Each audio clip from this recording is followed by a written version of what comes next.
your current order grade.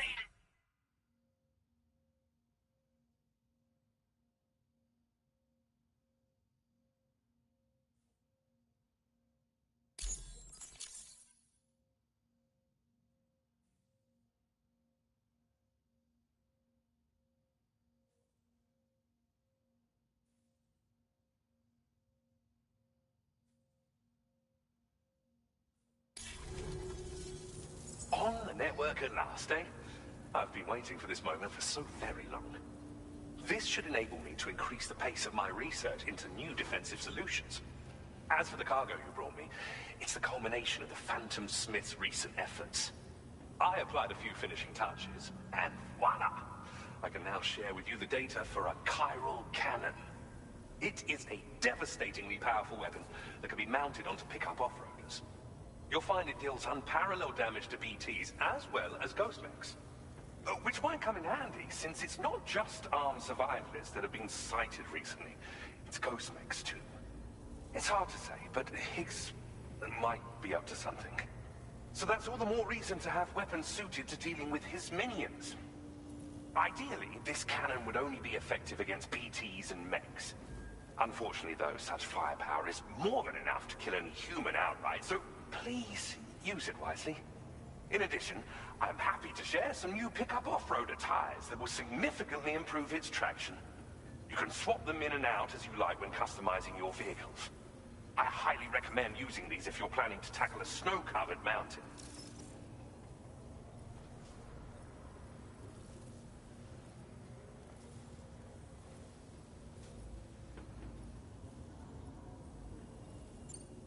In the wake of the Death Stranding, we've been witness to all manner of new and unknown phenomena.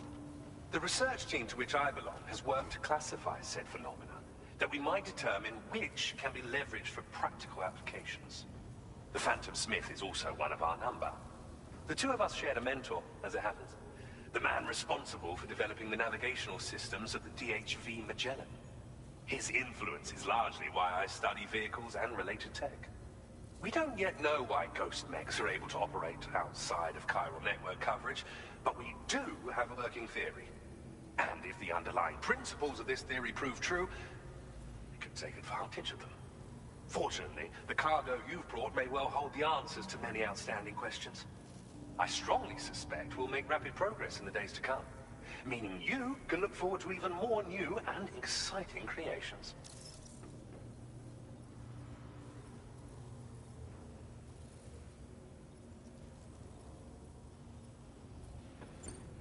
It fires chiral particles at an extremely high velocity.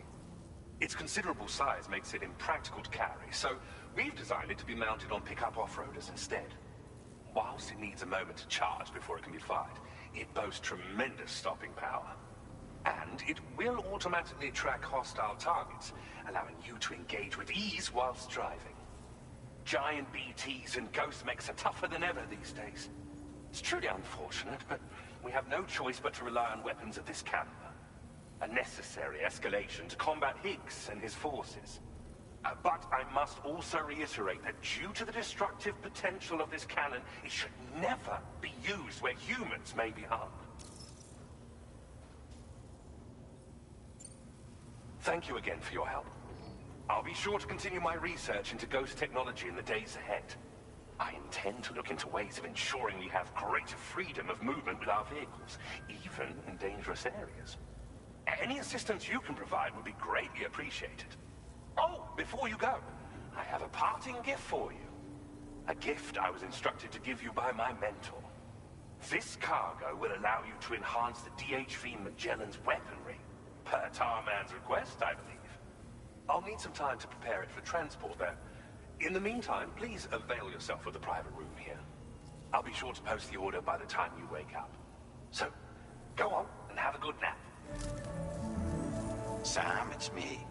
Our enemies have grown bolder and more aggressive, but I see you were all able to fend them off in the end. Chiral network coverage now stands in excess of 85% across Australia. We are already seeing indications of plate gate formation in the near future as well. Just a bit more, Sam. I know you and your comrades will finish what we've started, and to prepare for what's to come. I encourage you to rest in your private room. Be advised, Sam, that I've switched this call to private mode. We need to talk about Charlie. I reviewed the contract between APAC and Drawbridge and followed the money. By doing so, I was able to confirm that funding for Drawbridge was provided by none other than Bridges. Though they used intermediaries to obfuscate the transactions, Bridget is undoubtedly the source of your patron's funds. In other words, Drawbridge cannot be considered as an independent civilian organization. Should these details come to light, your attempts to integrate Mexico and Australia into the chiral network could be misconstrued as an expansionist effort. When I tasked Drawbridge with these missions, it was under the assumption that it was a non-government operation. But I, APAC, and you yourselves may have all been deceived. I will continue to pursue this investigation for now. Take this time to rest and recover in your private room.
Administering shock.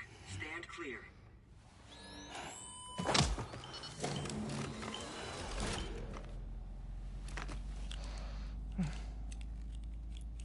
Just like old times.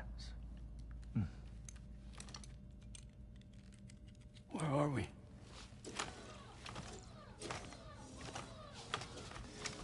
This place does wonders for my mood.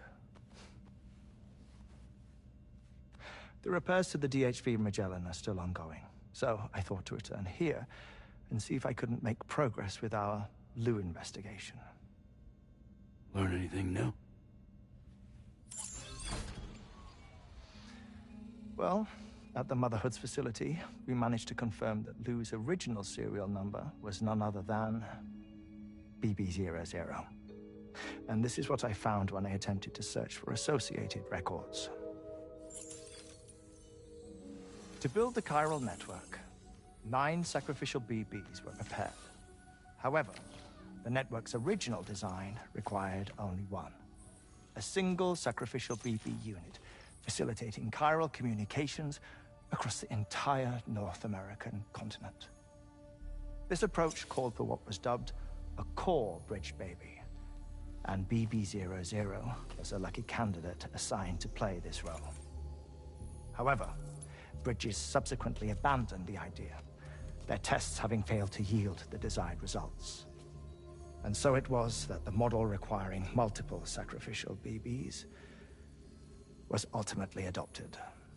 Meanwhile, Lou was placed into storage for an extended period, and for reasons yet unknown, inherited the identity of BB-28. Records indicate that the Bridges research team was responsible for the reclassification. Were they trying to cover up the earlier experiments by falsifying Lou's production year, perhaps? Or did Bridges have some other hidden agenda? I'm afraid that remains unclear. Well, we now know Lou was born 11 years ago. There may very well have been a connection with Neil. You know, my fondness for this place isn't wholly nostalgic. It has the most delightful hot springs, you see. Though, truth be told, even they aren't my favorite thing about it.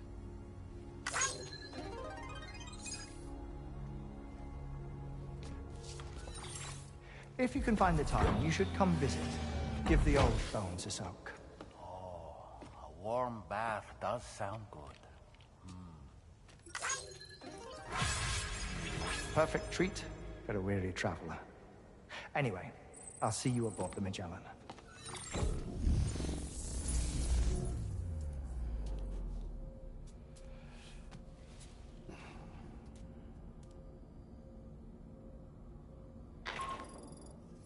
Do you read me, Sam? This is Tarman. I've relocated my hand at last, out there on the currents, bobbing along like before. Now that our connection has been re-established, I should finally be in a position to wrap up repairs on the ship. But that won't be enough for what's coming. We need to improve our weaponry as well. South Fort Knot is home to an exceptional researcher. It so happens that they were instrumental in the construction of this fine vessel, and they're preparing the latest and greatest weapons for our use as we speak. Just a few more hurdles, Sam. Access the South Fort Knot delivery terminal and take care of the main order for me.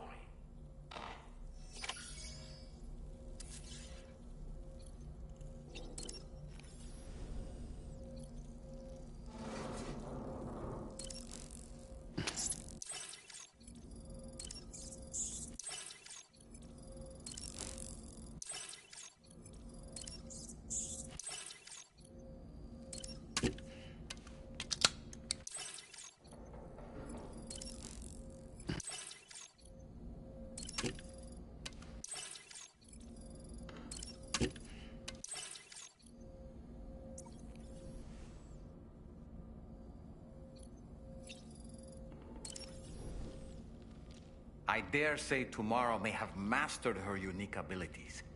She can complete the apple aging exercise flawlessly and with remarkable consistency. It's been a boon for her confidence, and I am ever so happy for her, as I'm sure you are as well.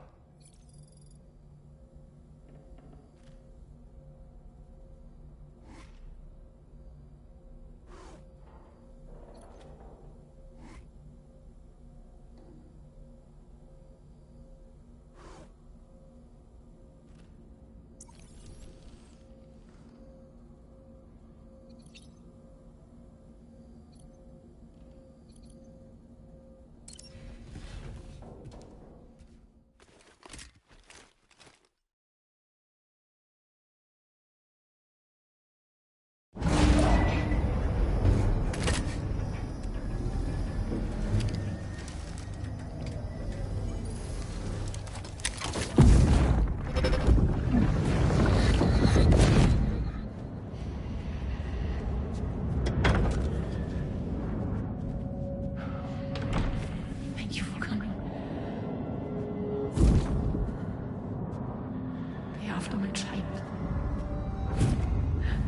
You are the father.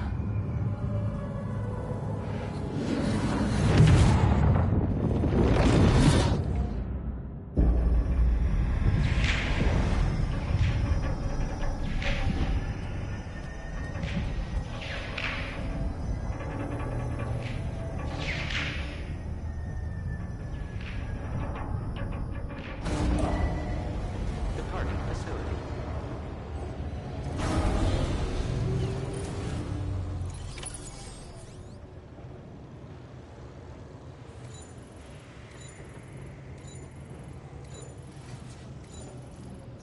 Feels good.